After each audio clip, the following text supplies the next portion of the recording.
Fans of Benedict Cumberbatch might know a lot about the famous actor whose stardom just keeps rising, but there's actually a lot of tidbits that the general public, even fans, doesn't know about Cumberbatch. For example, he's got various musical talents, or that his parents can be seen in one of his productions.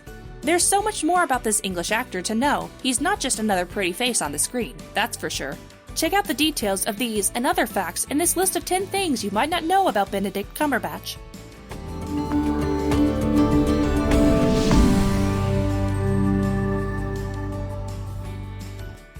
He has heterochromia iridis. Not only does Benedict Cumberbatch have lovely blue eyes, but he also has lovely green eyes. I know, this sounds weird, but it's true. These are the effects of heterochromia iridis. His eyes change color. Other celebs have the same conditions, like David Bowie, Kiefer Sutherland, and Simon Pegg.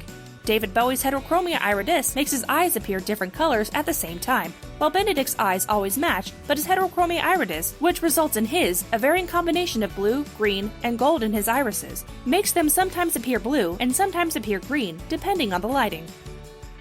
His parents have appeared on Sherlock. If you're a fan of Sherlock, then you'll remember the episode when the main character's parents stopped by for a quick visit. The adorable older couple were played by veteran actors Timothy Carlton and Wanda Vetham.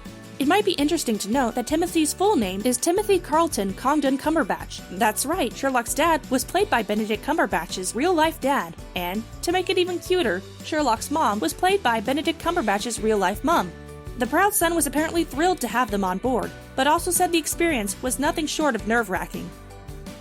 He's legally licensed to marry people. If you've been harboring dreams of marrying Benedict Cumberbatch, it's a little late for that.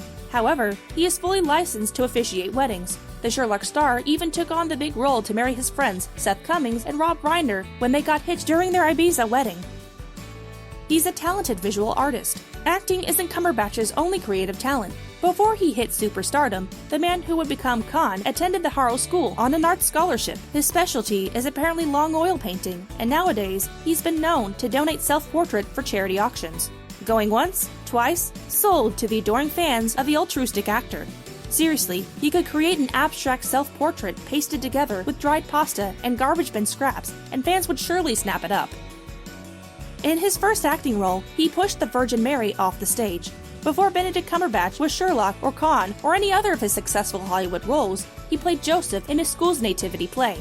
Not quite the gentleman yet that he would grow up to be, he felt that his co-star was taking too long and hogging the spotlight, so, pushed the little Virgin Mary off the stage. A Holy Mary Mother of not coolness. He learned to play violin in just 1 week. While Sherlock plays the violin, Moriarty silently climbs the stairs. Suddenly, Sherlock stops playing. Moriarty stops walking. Then Sherlock resumes, as does his nemesis. It's a gorgeously choreographed scene that is a nod to the original stories as well as the early portrayals of the sleuth and his sinister villain. In order to craft the scene just right in the modern take, Benedict Cumberbatch was required to learn how to violin act.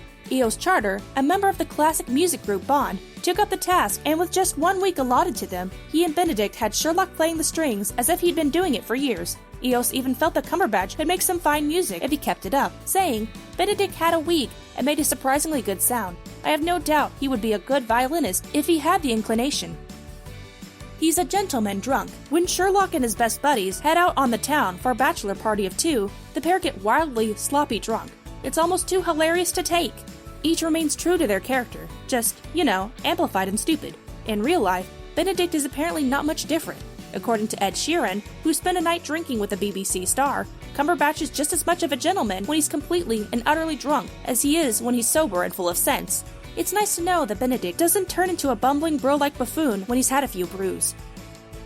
He once taught in a Tibetan monastery. From the pub to the monastery, you can apparently never quite tell where you're going to find Benedict Cumberbatch. During the future star's gap year, the break before heading off to higher education, Benedict didn't do the typical backpacking around Europe or take a trip across the pond to America, but instead spent a year teaching English to a Tibetan monastery. Because he's Benedict Cumberbatch, so of course he spent a year teaching in a Tibetan monastery. He survived a kidnapping attempt. His life hasn't been all la-di-da fun and games, and Hollywood success though. While filming the miniseries To the Ends of the Earth in South Africa, it was nearly the end for Benedict Cumberbatch when a gang of 6 armed men kidnapped him along with his co-star Denise Black. Luckily for the pair, Benedict was actually able to talk his way into securing freedom for himself and his companion. Of the terrifying experience, he has said, It's made me want to live a life slightly less ordinary. Yeah, we can imagine. He has a great singing voice and wants to star in a musical. If you need another reason to adore Benedict Cumberbatch, you'll no doubt swoon when you find out that he has a lovely singing voice. In fact, he's so confident of his crooning abilities that he's reportedly wanting to star in a musical.